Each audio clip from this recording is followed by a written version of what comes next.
Hey, what's up friends? Isa namang napakagandang araw. Well, it's another weekend and for today's video, we're gonna go out to do food tripping. So tara, kain tayo dito sa may Unlimited Japanese Barbecue. Dito ay meron silang iba't ibang klase ng meat like beef, pork, and chicken. At depende rin sa cut na trip mo, meron sila dito ang yempo, thin slices ng short plate of pork and beef. And andito din yung pinakagusto kong US marinated beef na napakasarap at napakalinamnam. At hindi rin naman kompleto ang food trip mo kung walang unlimited cheese, corn, and lettuce. So, 559 pesos each nga lang yan guys. Dito yan sa may Sumo Niku. Located sila sa may SM Dasmariñas, Cavite. So, ano pa hinihintay? Tara na! Let's go! So guys, we're finally here. Ayan. Wala ring waiting time dito ngayon. So nakakatawa at mabilis kaming nakaupo. So ito nga ng mga menu guys. Papost na lang if you want to check them out. So same setup nga lang to sa ibang mga Sangyup restaurant guys. So susulat nyo lang orders nyo at kukunin na ng mga bait nating mga servers ang ating pagkain. So ito na nga. We started our set ng thin slices ng meat. So we have beef dyan, and then sa right side makita nyo, ayan yung Angus prime beef din nila. Ayan, napakasarap niyan. Malinamnam kasi balanse yung taba at yung laman ng kanilang beef.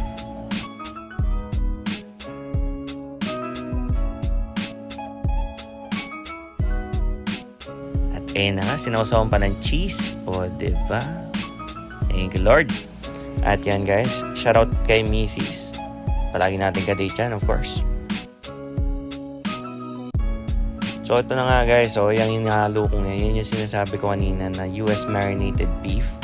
So parang cubes siya. So wag nyo lang i-overcook, malambot yan. At napakalinamnam. Ayan o. Try nyo with lettuce. At of course, hindi kayo magsisisi. Masarap na masarap. And nga pala guys, kapag na-burnout na yung grill nyo, pwede kayo mag-request dyan kina kuya, papalitan nila yan ng bago para hindi naman sunog ang inyong mga iniihaw. Shoutout sa'yo kuya, thank you. At yan, the grilling continues. So ito na nga yung pang last batch na siguro namin to, yeah.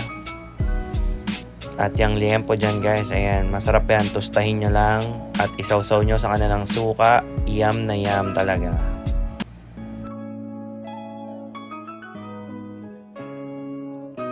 At yan nga, may samjang sauce sila dyan guys. Pero take note, hinay-hinay lang dyan kasi medyo maalat yan. Ayun o, sarap. At yan o, pakuluan nyo din yung cheese nyo dyan guys. Siyempre, para nagme-melt talaga yan. At ito na nga, another set. Dahon plus meat. Let's go! 3 points! Siyempre, isa pa yan. Mahilig tayo sa gulay. Of course, para balanse at healthy, diba? O, yan. Wow! Sarap! Thank you, Lord! At another follow-up with cheese. Ayan, oh, napakasarap naman talaga niyan. So at this point, mga friends, busog na tayo niyan. And hanggang dito na lang din ang ating video. Salamat sa inyong panonood.